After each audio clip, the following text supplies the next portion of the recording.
Restez connectés pour écouter cette prédication du pasteur Daniel Vindigny. Ce programme vous est proposé grâce au soutien des partenaires du ministère Salut pour le Monde et des abonnés de la chaîne YouTube du pasteur Daniel Vindigny. Où partiras-tu au dernier jour de ton existence? Mon ami, si tu ne te convertis pas, j'ai grand-peine pour ton âme. Si tu rejettes Dieu, j'ai grand-peine pour ton âme. Car les tourments de ces cachots tourmenteront ton âme pour l'éternité. Mes amis, je suis désolé de vous dire que le purgatoire est un mensonge. Le purgatoire n'existe pas dans la Bible. Seule la présence de Dieu peut amener une paix durable qui inscrit au fond de nous la certitude de la vie éternelle. Je parle de la vie après la vie. Ceci est très sérieux. Ceci est très sérieux. Si nous étions un peu plus en contact avec la réalité, alors ce serait une bonne chose. Trop de gens se déconnectent de la réalité. La réalité, c'est que nous allons tous mourir. Et nous pouvons très bien repousser l'échéance. Parce que nous sommes comme des dieux. Et nous allons repousser la maladie avec des moyens techniques. Nous allons repousser l'espérance de vie. Mais au bout du compte, même si l'échéance est retardée, elle est inévitable. Je vous invite à faire l'expérience de la présence de Dieu. La vraie présence de Dieu, dans laquelle vous allez discerner qu'il y a vraiment un fondement qui peut vous libérer de la mort. La véritable expérience de Dieu. Je ne parle pas de tous ces débordements et de toutes ces hérésies que nous croisons aujourd'hui, même dans nos milieux évangéliques. Hurler dans un micro et vouloir prendre votre argent et vous promettre que si vous allez donner tant, vous serez bénis. Non, ce n'est pas l'évangile. L'évangile, c'est la croix, c'est la vie éternelle, c'est très sérieux. Je crois dans la prospérité, je crois dans la bénédiction et je prêche la bénédiction. Mais je voudrais que nous comprenions bien une chose, c'est que nous ne voulons pas attirer les gens dans la bénédiction, nous voulons les convertir. Et quand les gens sont convertis, ils découvrent la bénédiction de Dieu pour eux. Ce pays a besoin d'être évangélisé, je vous le dis. Ce pays a besoin d'être évangélisé. Et ce pays a besoin d'entendre une franche réflexion. Logique. Mais une réflexion qui sera portée par une onction. L'onction de Jésus-Christ ressuscité, qui convainc les consciences.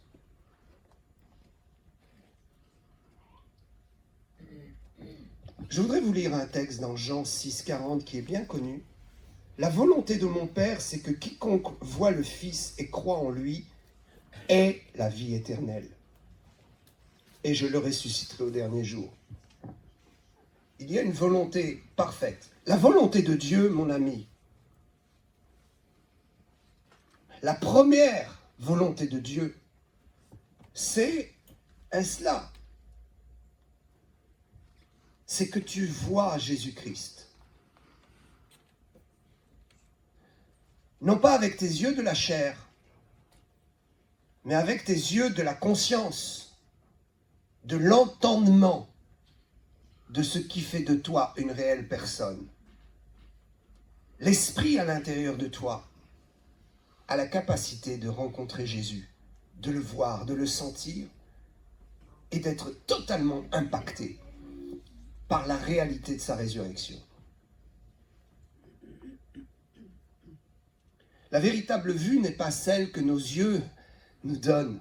La véritable vue est celle du cœur. Celle-ci demeure et a la capacité de voir bien au-delà du monde visible. Nous avons ici dans ce texte deux choses très importantes. Si tu veux faire la volonté de Dieu, il faut que tu crois en Jésus.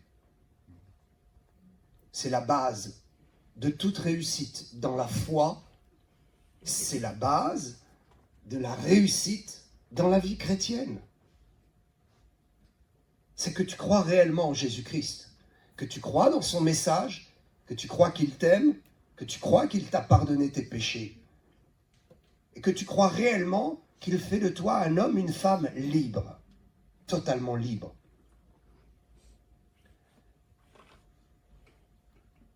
La liberté, c'est lorsque nous sommes convaincus de quel est le but de notre existence sur cette terre. Il y a deux choses ici. Je parle de la volonté de Dieu. La volonté, c'est que tu connaisses Jésus-Christ et que tu reçoives la vie éternelle. Le reste viendra. La fin de tes addictions viendra. La fin de tes problèmes viendra. La rencontre avec les promesses de Dieu viendra. Mais à quoi est-ce qu'il te servirait de rencontrer la promesse de Dieu? Je parle de cette promesse qui est un héritage de la foi. Héritage de bénédiction, d'une vie heureuse. À quoi servirait-il à un homme de jouir de ces bénédictions de la vie si finalement il n'avait pas en lui la vie éternelle et qu'il périssait au dernier jour de sa vie? Dans son dernier souffle, une expiration vers la mort, sans aucune possibilité de poursuivre la vie. Ici, la volonté de Dieu, mon ami, pour toi, c'est qu'il faut que tu t'efforces à rencontrer Jésus-Christ. C'est ton salut. La deuxième chose, c'est que Dieu nous montre un but. Peut-être tu dis, je veux me fixer un but dans la vie. Nous voulons tous nous fixer des buts. Faites attention, je le dis aussi aux jeunes. Quelqu'un se lève et dit, oh, Dieu m'a donné une mission. Dieu m'a confié un but. J'ai trouvé le but de ma vie. Et en fait, tout cela, ce n'est que du mensonge. Parce que lorsque vous examinez l'objectif et le but, c'est la destruction des autres. C'est l'égoïsme. C'est cette vanité qui consiste à dire « Moi, j'ai la vérité et l'autre ne l'a pas. Donc Dieu m'a fixé un but. Il faut que j'amène l'autre dans la vérité par tous les moyens. » Faites attention à ce que vous pensez être un but que Dieu vous fixe. Dieu ne peut pas vous fixer d'autres buts que quelque chose qui soit relié à la vie, à l'amour de son prochain. Tant de fanatiques se lèvent un matin et disent « Oh, j'ai trouvé un but dans ma vie, Dieu m'a parlé ». Ils font du mal à leur église, ils quittent leur église, ils abandonnent leur pasteur, ils abandonnent leur mission, et ils s'en vont en quête de ce qu'ils disent être la révélation de Dieu pour eux. Pire, certains ne connaissent pas Dieu, ils se lèvent un matin et ils disent « Oh, Dieu m'a donné une mission. Je dois aller convertir, même si ça doit être par la force. » Le fanatisme entre très facilement par cette brèche où on se lève un matin, on dit « Dieu m'a parlé ». Moi, je voudrais vous dire ici qu'il n'est pas vraiment question pour l'homme de se chercher un but. Je vais peut-être vous choquer. Ne cherchez pas forcément un but. Le but, vous l'avez trouvé. C'est Jésus, c'est la vie éternelle. Comprenez plutôt que Dieu se fixe un but pour chacun d'entre nous. c'est la résurrection. Dieu se fixe un but pour toi. Ta destinée est très simple. Dieu veut que tu le rencontres afin que le but soit atteint, c'est-à-dire qu'il te ressuscite un jour au ciel. Tu ne peux pas ressusciter si tu ne l'as pas rencontré. Tu ne peux pas entrer dans le but de Dieu si tu ne passes par la porte qui s'appelle Jésus. Alors certains me diront, ok, on m'a appris que il y avait toujours un échappatoire. Ok, pasteur, tu me dis que le but de Dieu pour chaque homme, c'est de pouvoir le ressusciter au dernier jour de sa vie. Le dernier jour de ma vie n'est pas le dernier jour de ta vie. Le dernier jour du monde n'est pas le dernier jour de ma vie. Il y a des gens qui se lèvent et qui disent « Oh, quand est-ce que ce sera la fin du monde ?» Mon ami, peu importe. Le monde peut s'arrêter ou continuer. Ce qui compte, c'est que chacun d'entre nous, nous avons une échéance. Il y a un jour fixé et nous arrivons et nous avançons minute, seconde, jour, mois, année après année.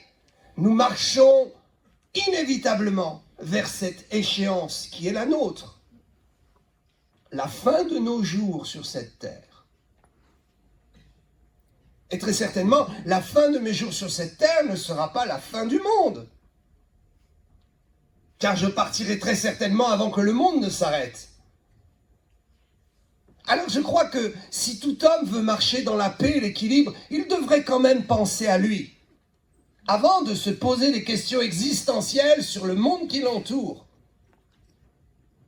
Trop de gens se posent des questions sur le monde qui les entoure. Mais ils oublient que le véritable monde le plus important, c'est celui de leur existence. C'est le monde qu'ils vivent eux. La vie est précieuse. La vie est très précieuse. C'est pourquoi Dieu veut ressusciter ta vie au moment où ton corps mortel passera l'échéance. La vie. Est-ce que vous pensez que la vie, c'est tout ça? Non, mes amis, c'est bien plus glorieux que tout cela. Ça, c'est ce qui entoure la vie. Ce que tu expérimente n'est que quelque chose de passager qui entoure ta vie. Ta véritable vie, ce n'est pas le moment T, ce que tu consommes, ce que tu fais, ce que tu vois. La véritable vie, c'est ça, c'est toi. Cette véritable vie et existence traverse les années, traverse les environnements. Les environnements changent, les amis changent. Le monde change. Mais ta vie, c'est beaucoup plus que cela. Trop de gens sont déséquilibrés parce qu'ils considèrent que la vie, c'est ce qu'ils vivent au moment présent. Ils sont dans les problèmes, ils sont dépressifs, ils souffrent. Et ils disent, ça c'est la vie. Non mon ami, ça ce n'est pas la vie. C'est juste un épisode de ta vie. Ta vie, c'est quelque chose de beaucoup plus glorieux que cela. Ta vie, c'est ton existence et ta capacité à traverser des époques, des environnements et à continuer d'exister alors que les environnements meurent. Tu ne seras pas toujours à adorer Dieu dans ce système ici, dans ces murs. Ça, c'est juste un épisode de ta vie. Demain, tu adoreras Dieu dans d'autres conditions. Ça, c'est certain. Prends soin de ta vie et sache que ta vie n'est pas identifiée par ton environnement. Ta vie ne s'arrête pas à ton environnement. Ta vie ne s'arrête pas à l'expérience d'aujourd'hui. Ta vie traverse ces choses. Et donc Dieu promet que cette vie-là subsistera. Dieu promet que si tu es un chrétien, rien de ce que nous considérons comme la vie et qui en fait est l'environnement de la vie ne pourra porter atteinte à notre véritable vie. Rien ne pourra arrêter ton existence. La vie est si précieuse que Dieu te demande de protéger ta vie et de comprendre qu'est-ce que ta vie. C'est quoi vivre? C'est quoi vivre si ce n'est exister par Dieu? Cet environnement changera. Un jour, l'humanité comprendra que la Bible dit vrai. La terre et les cieux vont disparaître. Ils passeront. Et un nouveau système d'environnement sera proposé à l'homme. Seulement ceux qui auront été ressuscités de ce système bénéficieront du suivant, que l'on appelle le paradis. Mon ami, le paradis est une réalité. L'enfer est une réalité. Je voudrais que nous comprenions que le test se passe dans cet environnement précis. Autrement dit, Dieu te donne l'existence. Tu as compris que la vie, c'est l'existence. Vivre selon Dieu, vivre selon la Bible, ça veut dire exister. Avoir une conscience et réaliser que je suis un être vivant. Et que cette vie n'est pas une vie qui s'arrêtera quand l'enveloppe charnelle sera détruite. Cette vie va continuer. Et ce qui est important, c'est qu'elle continue dans un environnement qui est Dieu. Je m'explique. La Bible parle d'une première mort et d'une seconde mort.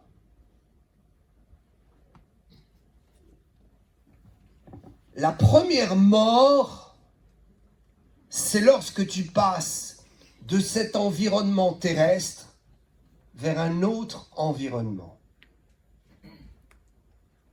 Ton corps s'arrête de fonctionner et ton âme est libérée pour aller quelque part. La seconde mort, c'est lorsque ton âme s'en va vers ce quelque part et que ce quelque part est privé de tout environnement. C'est ce que la Bible appelle la seconde mort. Tu continues d'exister, mais il n'y a plus d'environnement qui te permet de jouir de cette existence. Imagine si demain, il n'y a plus de terre, il n'y a plus de vallée, il n'y a plus de montagne, il n'y a plus de mer, il n'y a plus rien de matériel, et nous nous retrouvons dans un espace privé d'absolument toute création. Nous continuons à exister, mais nous ne pouvons pas vivre, parce qu'il n'y a pas d'environnement qui nous permet de jouir de notre existence. C'est pourquoi je disais que la véritable vie, ce n'est pas ce qui nous entoure, c'est ce que nous sommes. Mais si cette vie que nous sommes est privée d'un environnement, alors ça s'appelle la mort et les tourments. Mon ami, je voudrais te dire que tu es sur cette terre et que tout ce que tu vois a été créé par Dieu et que Dieu a fait un grand cadeau à l'humanité, un grand cadeau à l'homme. Il lui a donné un espace qui lui permet d'exprimer son existence. Mais l'homme a mis sa main dans cet environnement et il a gâché beaucoup de choses. C'est pourquoi nous disons, ne vous inquiétez pas. L'environnement change. Dieu change les choses. Dieu change les situations. Afin que tu sois heureux et que ton existence puisse trouver un épanouissement dans un environnement qui sera béni par le Seigneur. Nous marchons au milieu des tribulations, nous marchons au milieu de ce monde, mais Dieu change ce monde pour nous. Et il transforme les tribulations en bénédictions pour nous. Donc imagine que tout ça soit retiré. Et que tu sois juste un esprit sans corps et sans environnement. Ça s'appelle la mort éternelle. Le tourment de Dieu, mon ami, ce n'est pas Dieu assis sur un grand trône avec une fourche et des flammes et du feu et qui te fait souffrir. Non, Dieu ne veut pas faire souffrir sa création. La véritable souffrance, la véritable seconde mort, c'est quand il n'y a plus aucun environnement qui te permet d'exprimer ta vie. Donc je crois que Dieu prépare des nouveaux cieux et une nouvelle terre, une nouvelle Jérusalem céleste, un nouveau royaume qui nous attend, pour nous tous qui avons cru. Le but de Dieu, c'est cela. Le but de Dieu, c'est que nous soyons ressuscités au dernier jour. Quel est ce dernier jour? Bien sûr, nous pouvons partir dans des explications théoriques, théologiques, mais je voudrais être simple. Où partiras-tu au dernier jour de ton existence? Soit tu seras ressuscité, Dieu va changer ton corps et te donner un corps glorieux, et il va te mettre dans un environnement bien plus grand, bien plus merveilleux, où Satan ne sera plus, et où tu pourras exprimer et expérimenter ton existence dans un environnement si agréable que l'éternité ne suffira pas pour que tu en fasses le tour. La seconde mort, nous l'avons compris, c'est lorsque tu quitteras cette terre si tu n'as pas Jésus. Dieu va te priver de tout son environnement et de toute sa création. Puisque tu ne veux pas de Dieu, puisque tu ne crois pas en Dieu, alors pourquoi Dieu te donnerait-il l'environnement de sa création? Il te dira, je t'ai donné la vie et l'existence, mais comme tu ne veux pas de moi, je t'ai donné la possibilité d'expérimenter mon environnement sur terre, tu as tout gâché et tu n'y crois pas, alors ciao. Et au ciel, tu partiras dans le néant, où il n'y a ni lune, ni soleil, ni terre, ni vent, ni amour, ni haine. Oh, ce n'est pas l'extinction de tout, comme le dit le nirvana. C'est de continuer d'exister, privé de tout environnement. C'est ce qu'on appelle les prisons de l'enfer. Mon ami, si tu ne te convertis pas, j'ai grand-peine pour ton âme. Si tu rejettes Dieu, j'ai grand-peine pour ton âme. Car les tourments de ces cachots sans barreaux et sans environnement tourmenteront ton âme pour l'éternité. La volonté de Dieu, c'est que tu rencontres Jésus, afin qu'il arrive au but qu'il s'est fixé, de ressusciter pour te passer d'un mode de fonctionnement à un autre mode de fonctionnement, d'un environnement à un autre environnement. Les ténèbres ne régneront pas toujours.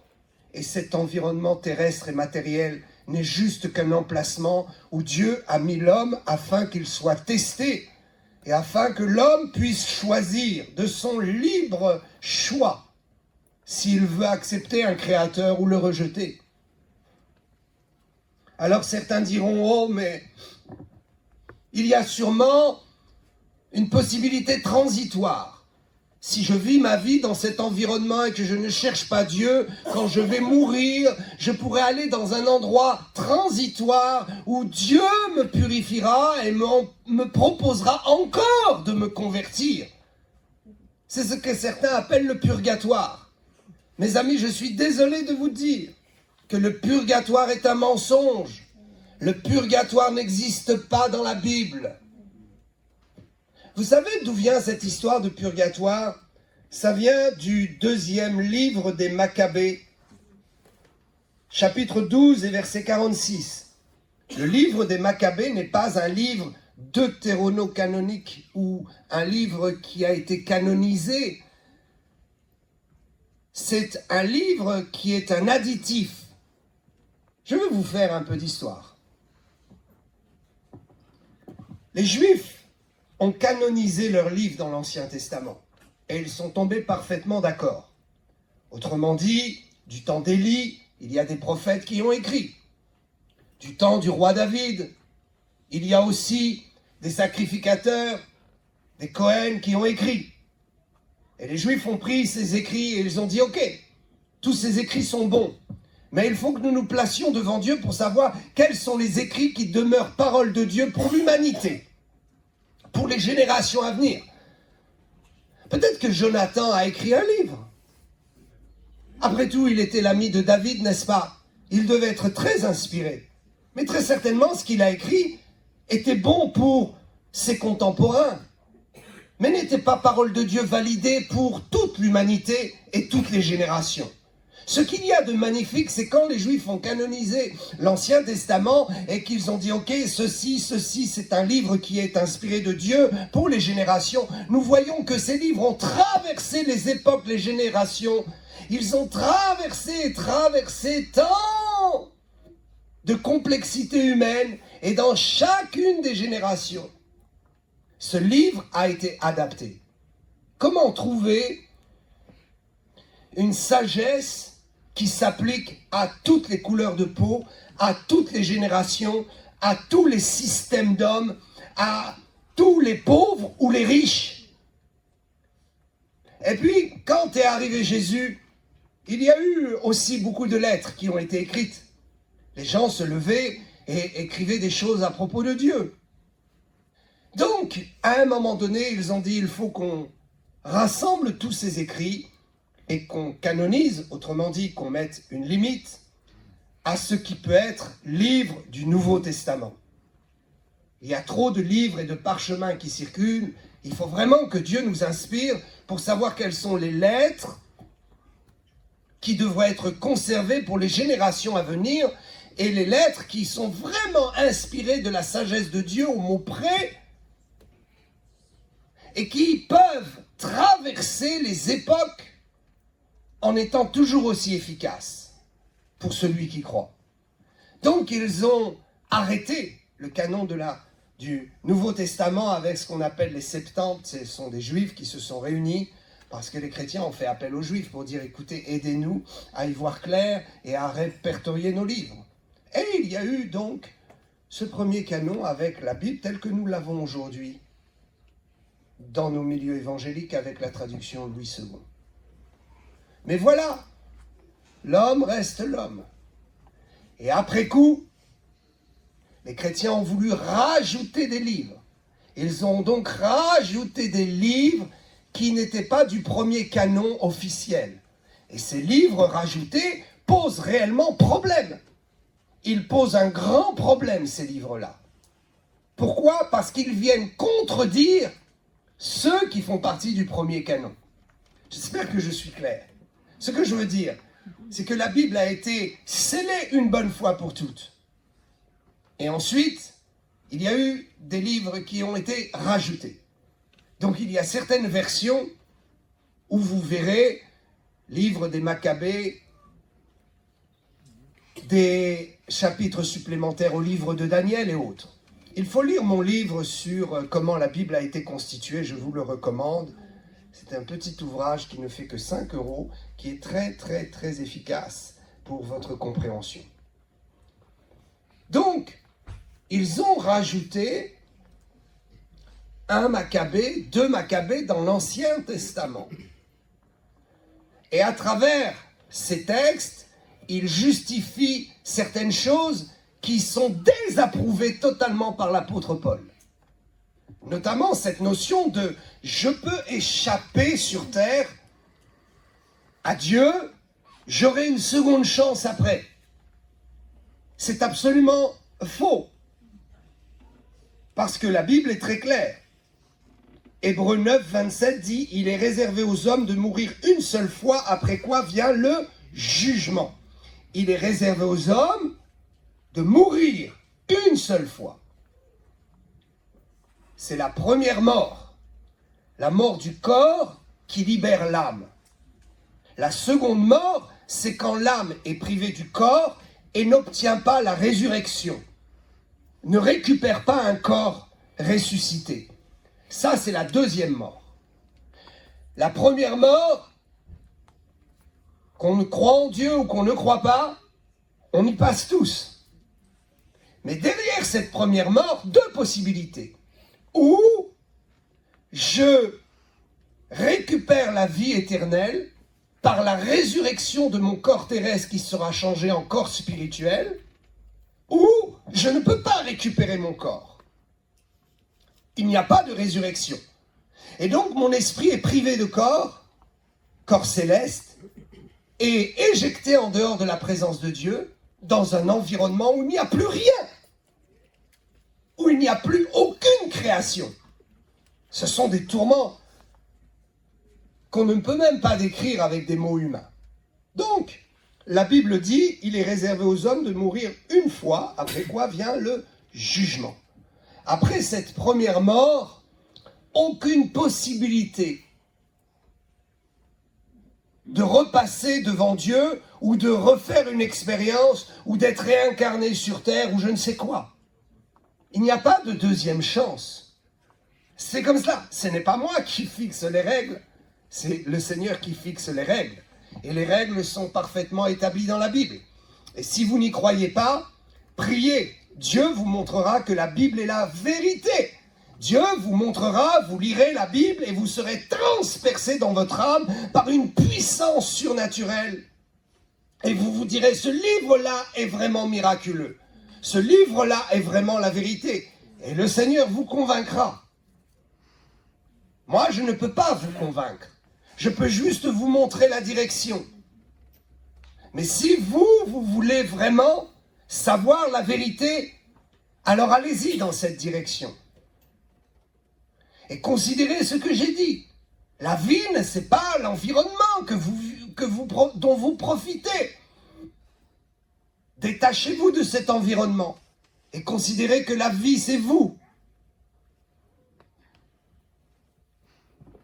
Donc,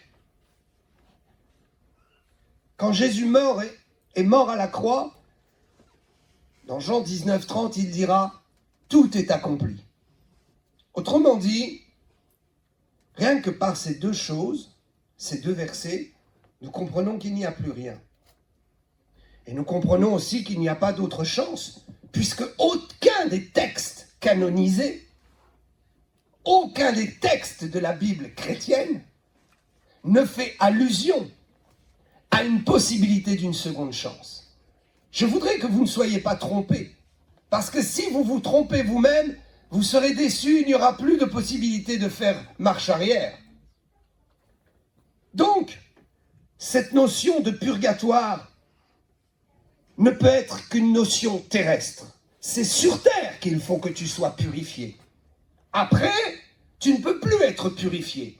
Tu devras rendre tes comptes devant Dieu et subir soit la peine d'une seconde mort, comme je l'ai expliqué, ou ton esprit sera actif, ou tu seras conscient, mais tu seras privé d'un corps céleste qui te permettra de jouir d'un environnement.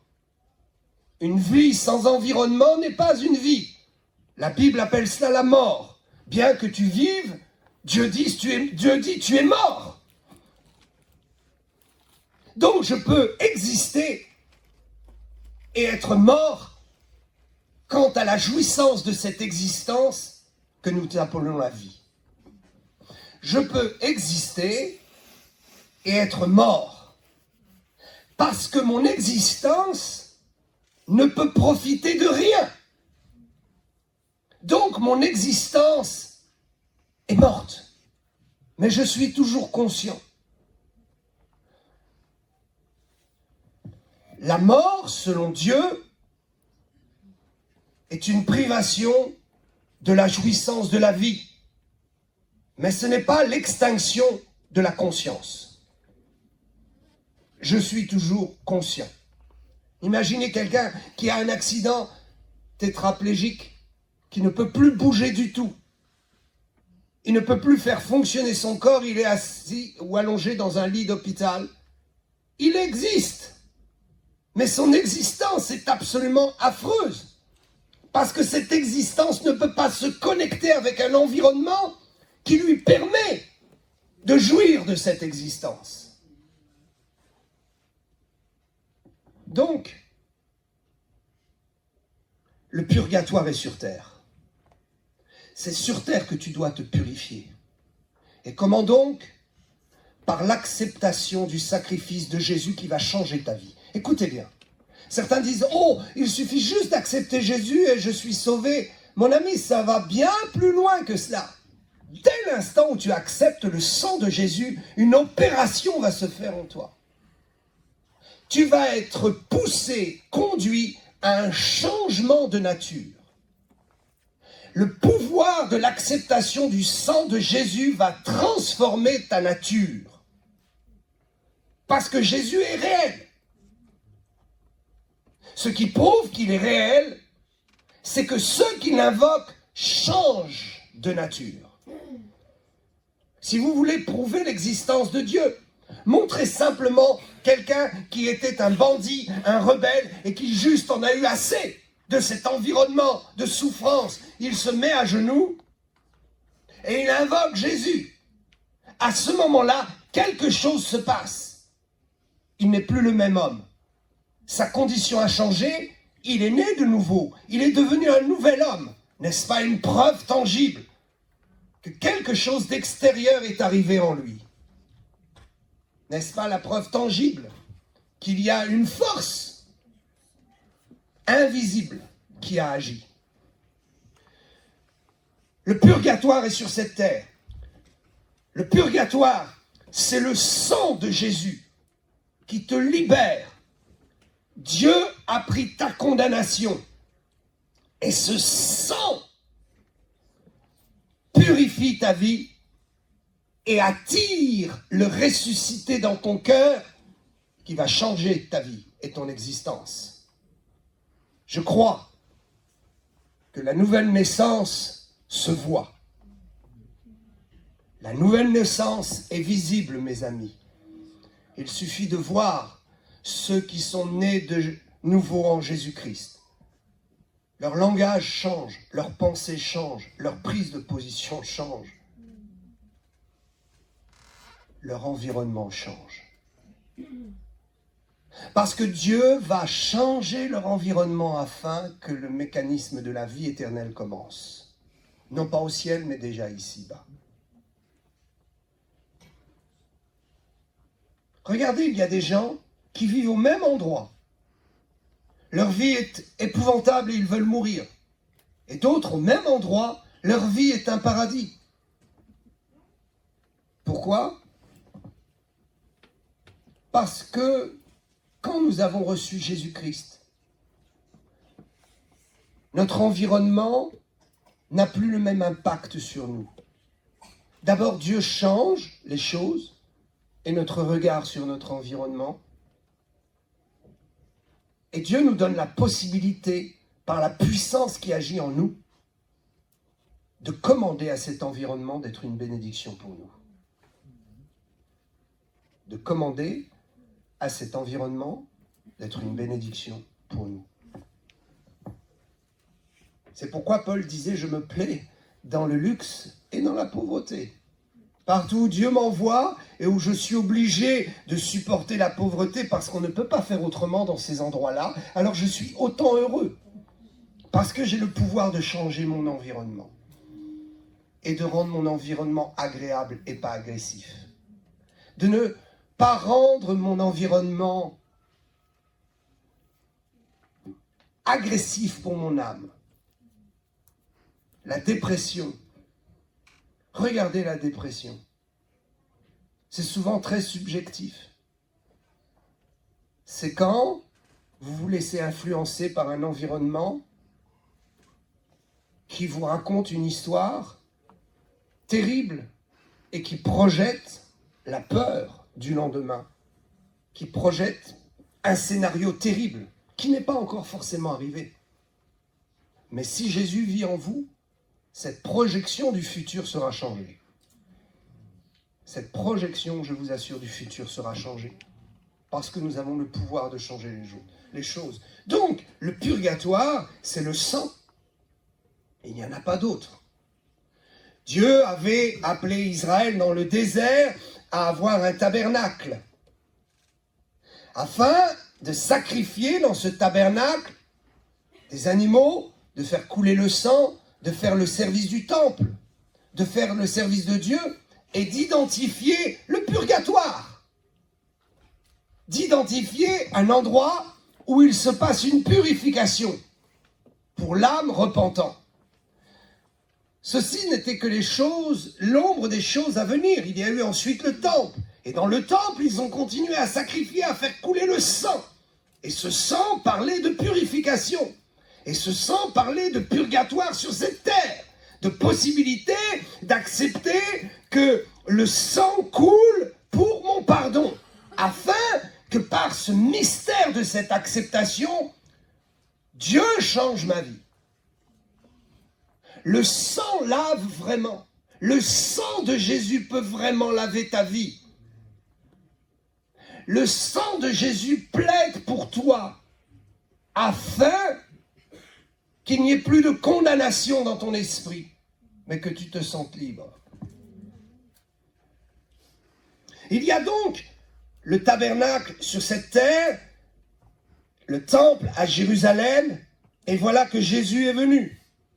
Et il a dit, maintenant, c'est moi le sacrifice parfait et l'agneau parfait.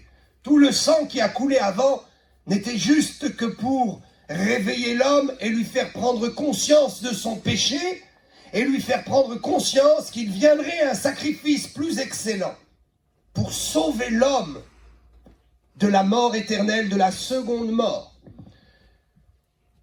Jésus est venu. Il est mort à la croix. Et la Bible nous révèle dans le livre aux Hébreux qu'il a pris son sang et qu'il est parti dans un tabernacle au ciel, devant Dieu, pour déposer le témoignage de notre salut. Hébreux 9, 11 et 12 nous dit « Christ est venu comme souverain sacrificateur des bienvenus à venir. Il a traversé le tabernacle plus grand et plus parfait, qui n'est pas construit de main d'homme, c'est-à-dire qui n'est pas de cette création. Et il est entré une fois pour toutes dans le lieu très saint, non avec le sang des boucs et des veaux, mais avec son propre sang, ayant obtenu une rédemption éternelle. Waouh, waouh, waouh! Une rédemption éternelle. Cette rédemption éternelle est le but que Dieu s'est fixé pour toi, mon ami. Nous l'avons lu dans le tout premier verset en introduction de Jean 6, 40, n'est-ce pas? Que la finalité et le but, c'est qu'il te ressuscite au dernier jour, qu'il te donne la vie éternelle. Non pas rentrer à nouveau dans un purgatoire. La vie est déjà suffisamment un purgatoire, mes amis. Regardez toutes les épreuves qui nous rendent meilleurs. Regardez toutes les souffrances qui nous rendent meilleurs. Si la vie terrestre n'est pas un purgatoire, je me demande qu'est-ce qui le sera. Chaque souffrance nous connecte à la réalité de notre misère, de notre péché. Chaque souffrance nous fait réaliser que nous sommes mortels. Chaque souffrance nous rattache à la terre, à la poussière dont nous venons. Dans quel but? dans le but de nous purifier, dans le but de nous amener à accepter Jésus, à le laisser faire, à accepter sa volonté pour nous, à le laisser travailler dans notre vie. Chaque fois que tu traverses une épreuve, Dieu te dit, mon ami, purifie-toi.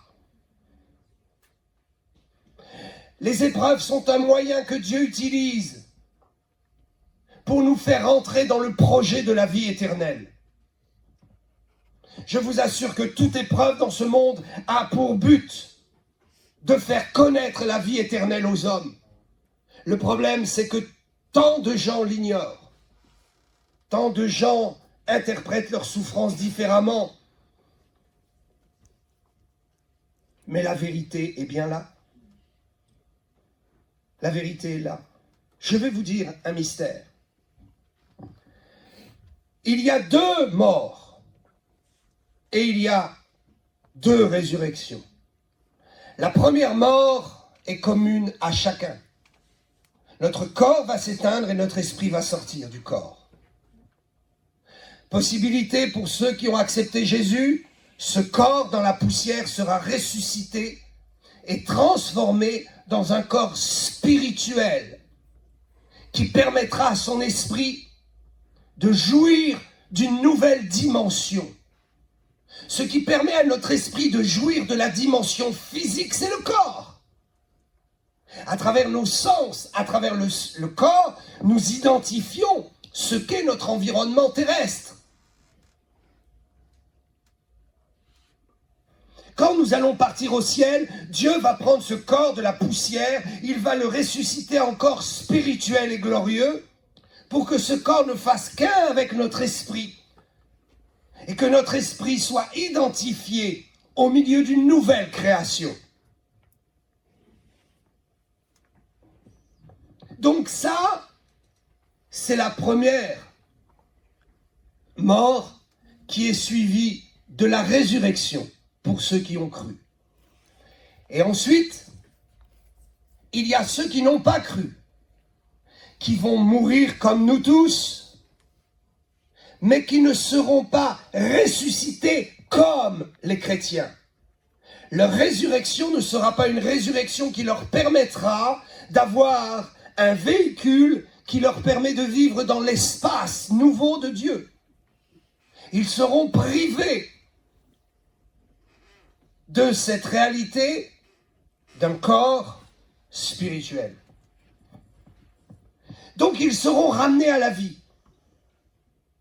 Et ils seront ramenés à la vie uniquement pour passer en jugement devant Dieu. Waouh! Donc,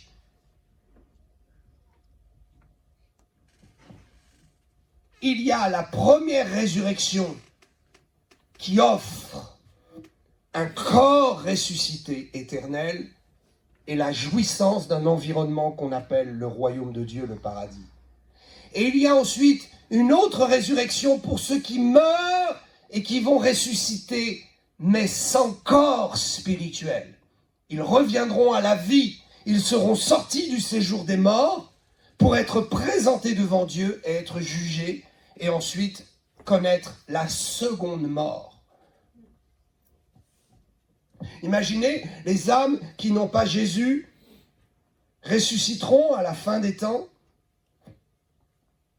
Ils sortiront du séjour des morts où ils souffrent actuellement et ils seront comme nus, non habillés d'un corps céleste, juste habillés d'une réalité que nous ne pouvons pas saisir, qui est juste une résurrection, une remise à la vie, juste avec un manteau de passage pour se présenter devant Dieu. Ils seront jugés et condamnés, et ils connaîtront la seconde mort. La seconde résurrection, c'est la seconde mort. La première résurrection, c'est la vie éternelle. Oh, je ne voudrais pas être complexe dans ce que je veux dire, mais je voudrais juste vous préciser que la première résurrection est un cycle en 3 étapes dans le temps de l'humanité. La première fois où la résurrection réellement pour la vie éternelle s'est fait connaître, c'est quand Jésus est sorti du tombeau. Il faut faire une différence entre quelqu'un qui meurt, qui revient à la vie et qui est ressuscité dans ce monde visible. Ce n'est pas la résurrection définitive, c'est juste une résurrection temporaire. Il faudra que cette personne meure à nouveau pour connaître la résurrection spirituelle. Jésus a connu le premier. Il est le premier qui a amené la puissance de résurrection. Il y a 2000 ans, en sortant du tombeau, son corps lui a été redonné et il est parti au ciel avec un corps glorifié. Et il vit actuellement en esprit en nous, mais il vit aussi en personne à la droite de Dieu au ciel. Ce premier cycle, c'est la même résurrection, mais elle va avoir un effet en 3 choses. Premièrement, quand Jésus est ressuscité. Après lui, tous ceux qui sont morts dans l'espérance de la croix vont donc aller dans le paradis pour attendre leur résurrection.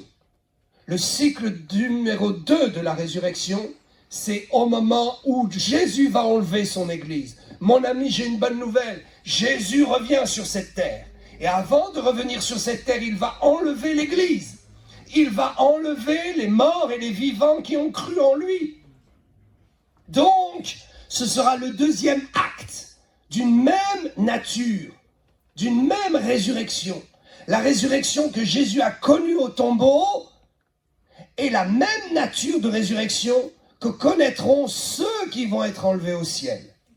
Il y a ceux qui sont morts depuis 2000 ans et qui sont dans la poussière. Dieu les ranimera selon ce que l'épître aux Thessaloniciens chapitre 4 nous dit. Dieu ramènera les morts de la poussière et il les revêtira d'un corps ressuscité pour les accueillir aux noces de l'agneau dans le royaume du Père. La même résurrection qui a agi sur Jésus agira sur nous.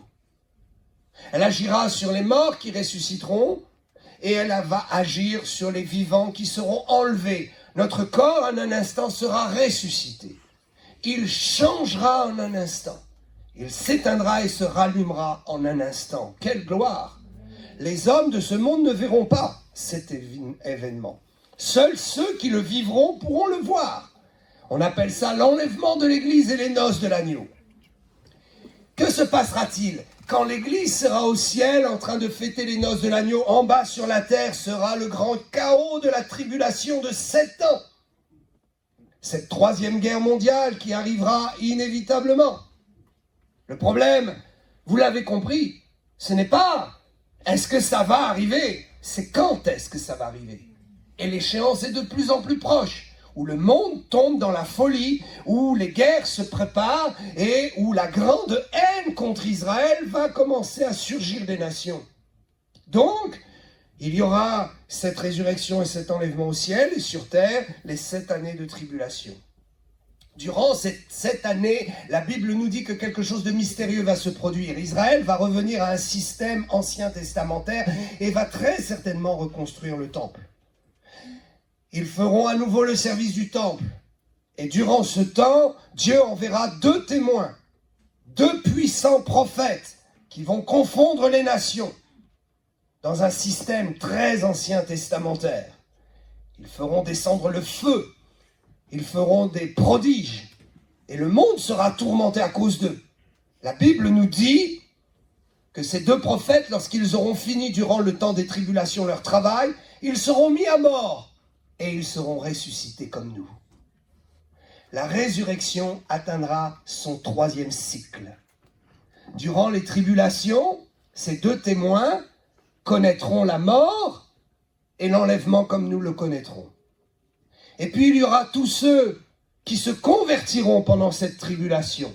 Il n'y aura plus d'église, il n'y aura plus de pasteurs pour prêcher. Mais il y aura encore une grâce agissante sur la terre. Et des hommes refuseront le système de ce monde. Savez-vous qu'ils préparent des choses atroces? Ils veulent référencer chaque humain, mettre une puce dans le corps de chaque humain, et ils veulent qu'il y ait un Dieu suprême sur la terre, qu'il soit un grand chef suprême, qui organise tout et qui gère tout, et qui contrôle chaque habitant de la terre. La Bible nous dit qu'on ne pourra plus acheter ni vendre, parce qu'il faudra se soumettre, se prosterner et accepter les conditions de ce gouvernement mondial. Le chrétien qui se convertira à ce moment n'aura aucune possibilité d'échapper au tourment, à la persécution. Il devra se cacher dans les montagnes, il devra fuir dans les forêts, il ne pourra plus ni acheter ni vendre sans se prosterner devant la bête. Donc, refusant de se prosterner, il vivra comme un marginal. Dieu est bon. Le 3e cycle de la résurrection, la même résurrection que Jésus a connue au tombeau, agira à ce moment. Ils se convertiront, ils fuiront le système, ils se cacheront, ils seront mis à mort. La Bible dit qu'ils seront décapités. On les attrapera et on les tuera. Et même si on les décapite, ce sera bonne chose.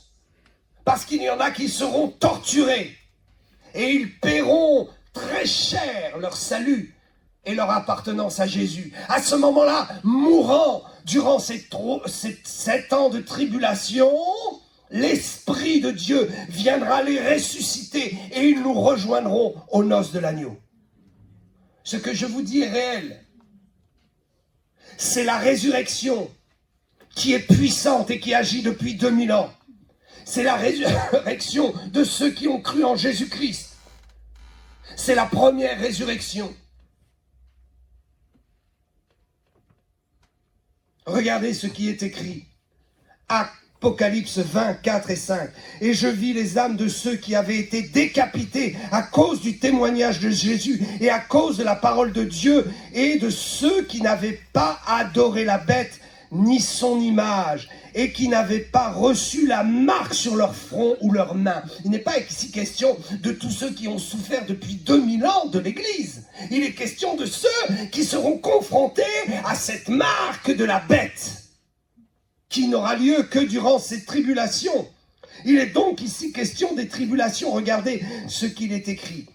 Ils revinrent à la vie et ils régneront avec Christ pendant 1000 ans. Qui revient à la vie? Qui a bénéficié de la résurrection? Ceux qui ont été enlevés aux noces. Qui reviendront régner 1000 ans? Ceux qui sont aux noces. Mes amis, nous serons aux noces des tables. Et des tables sans fin. Et pourtant la présence de Jésus étant partout, nous mangerons des mets succulents. Et pendant que nous serons à ces noces, des martyrs viendront nous rejoindre. La résurrection, mon ami, ne veux-tu pas la résurrection? Convertis-toi, donne ton cœur à Jésus, reçois la puissance de la résurrection. Je ne veux pas te tromper, je veux te dire une chose, c'est que la première résurrection a un effet en 3 cycles, parce que Dieu est bon, mais que la seconde résurrection n'aura un effet qu'en un seul cycle et un seul mouvement qui sera terrible.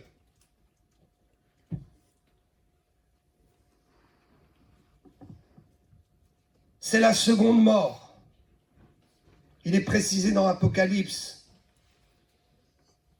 à plusieurs reprises que la seconde mort, c'est les temps de feu.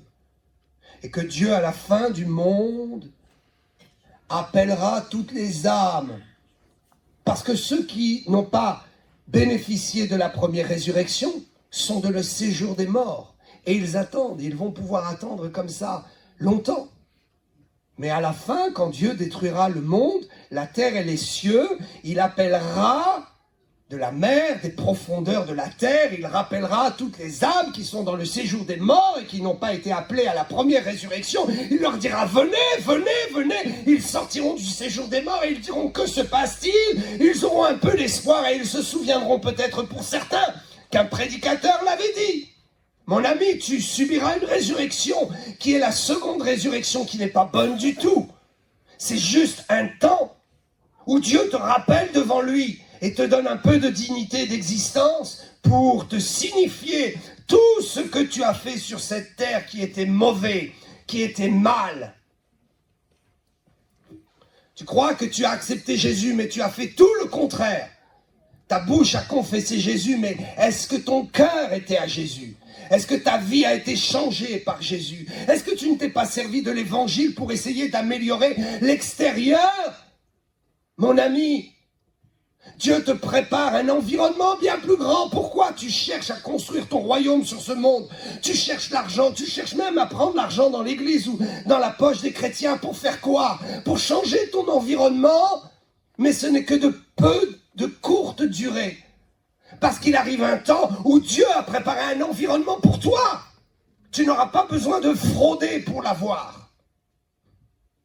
Cet environnement, c'est le royaume éternel. Nous pouvons lire dans Apocalypse 2:11, Apocalypse 20:6, Apocalypse 20:14, Apocalypse 21:8, la seconde mort qui est terrible. Apocalypse 20:6 nous dit cependant, heureux et saints ceux qui ont part à la première résurrection. La seconde mort n'a point de pouvoir sur eux, mais ils seront sacrificateurs de Dieu et de Christ, et ils régneront avec lui pendant 1000 ans. La seconde mort n'aura pas de pouvoir. La première résurrection anéantit la seconde mort. La deuxième résurrection appelle la seconde mort. Waouh! Que Dieu nous aide à comprendre. Que Dieu nous aide à aimer notre vie. Cessez d'aimer votre environnement. Occupez-vous de votre âme. Aimez votre âme. Aujourd'hui, tellement de pasteurs font fausse route. Ils ne prêchent plus la croix. Ils construisent leur propre royaume et environnement.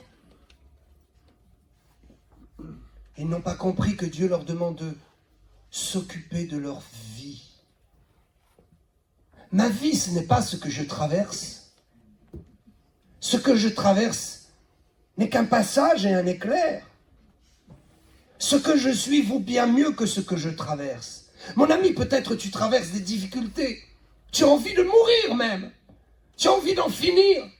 Tu as envie de fuir, d'hurler. Le soir, quand tu te couches, tu mets ta tête dans l'oreiller et tu as envie d'hurler. Et tu voudrais bien que le monde entier entende ton cri. Mais voilà, tu te sens si seul et mal aimé.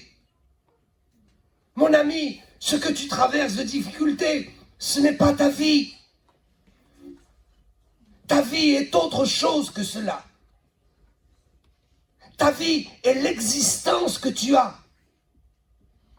Ta vie, c'est la capacité de comprendre que tu traverses le temps et les époques et que Dieu te destine à la vie éternelle, au royaume éternel. Ce qui est en toi est plus grand que ce qui est dehors. Cesse de vouloir convoiter ce qui est à l'extérieur. Commence à aimer ce qu'il y a à l'intérieur. As-tu goûté la merveilleuse communion avec Jésus qui t'assure que la Bible est la vérité, qui te libère de toute crainte? Cette véritable communion qui te déconnecte avec l'extérieur, qui déconnecte tes angoisses. Le diable te dit, ce que tu vis, c'est ce que tu es. Non. Ce que tu es est plus grand que cela. Ce que tu es va transformer ce que tu vis. Ce que tu es va montrer au monde que tu es la plus grande des créatures, que tu es unique et que tout ce qui peut survenir peut être sous ton contrôle. Vous avez la puissance de contrôler le mal. Vous avez la puissance de dire à ce lion enragé qui rugit devant vous, « Tais-toi !» et il se taira. Vous avez la puissance parce que la vie réelle est en vous. Ma vie, c'est la vie éternelle que Dieu me donne. Je ne peux donc pas analyser et comparer mon niveau de vie avec le chemin dans lequel je suis. Qu'est-ce que la réussite? Les gens qui n'ont pas Dieu vous diront que la réussite, c'est ce qui leur arrive. Mais peut-être ce qui leur arrive est bon et ils périront dans la seconde mort. Et ce qui arrive aux malheureux n'est apparemment pas bon. Mais ce qu'il vit à l'intérieur est si puissant qu'il héritera la vie éternelle.